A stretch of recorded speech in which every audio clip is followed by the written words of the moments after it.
IFM News. IFM News. IFM News. Lokal. Patayin niyo ako. Agdagitado nga anak ko, nauliladan akong kadwadan sa balay ni. Paunay ka dyan. Nakagreg, nakailaw-lawag, nabibuyahan tayo nga. Na yung pabulsa. Ini, bot-bot, bulsak sir, bot-bot. Inpeteng ti agtawon ni Natiliw 5 at truck operator kan agnanaoda iti barangay Solsona, Solsona, aplanted tinaiwayat nga anti-illegal drug bypass operation.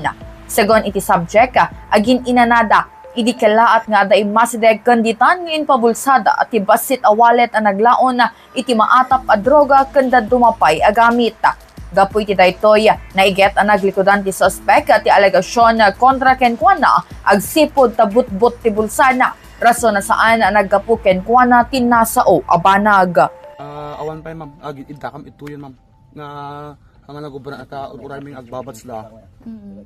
Dakam to kung magtrabaho ma'am. May kayo ma'am, idakam nga agin inanapay lang ma'am at syempre kakapos pingan ng dakam to agubra ko ma'am. Makita mo ma'am tante, nakita yung na pabulsada kanya ti may isang abag nga ang kumot nga bagi.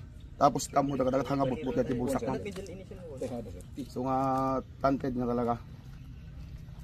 Kabayatan na minsan man na nagpalagipan ni Police Captain Randy Damo, hepet Solsona Municipal Police Station nga agsardeng dagiti agus usara aglaklako kan adda iti pakainaigan na ti droga tapno saan nga isuday ti sumaruno a pakaiwayatan ti operasyon. Anak mano nga gramo tinaala ka nakwada sir? Bale estimated more or less 1 gram dito na confiscate kada kwada dagiti duwa nga natiliwan na suspect tayo. Awan ti may bagami nga records lalo dito kailyan mi iti nga Solsona iti taga Barcelona tawan nga rodyan ti record tayo ken dito may nga taga pidingan Natiliw kaya shoot madamata yung ibal validate ti asto di records ti involvement na illegal drugs iti iling pidig Ilocos Norte. Sir, adan sama ng taga Barcelona nga natiliwan idi na minsan adda connection na dagiti nga duwa sir?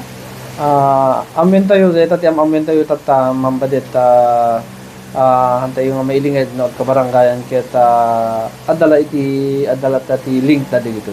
May nag-iti dito sir ano pa iti aramidan iti biyang ti Philippine National Police tap no ti kastak ket inot nga bumasiton dagiti agubra iti illegal a droga sir. Well kita paiting milata ti panagmonitor ket no dati kastoy ti kung kunak nga rod isut may nga challenge kada kami after nga na i-clear mi iti legal drugs ti ilit mi Solsona ket di sustainability iso nga no da monitor mi kasto yung involved ket insigida nga iwayatan mi isuda iti operation.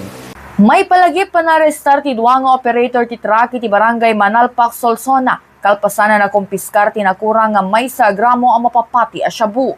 Malaksid ti taga Barcelona, Solsona na arestar pa iti kaduana nga agindeg iti barangay abot pidig no sa dino inpeteng na nga awan iti aramid na a konektado iti may pawil a droga. Para iti IFM News, Idol Bernadette Toledo, Tatak, IFM. IFM News. IFM News.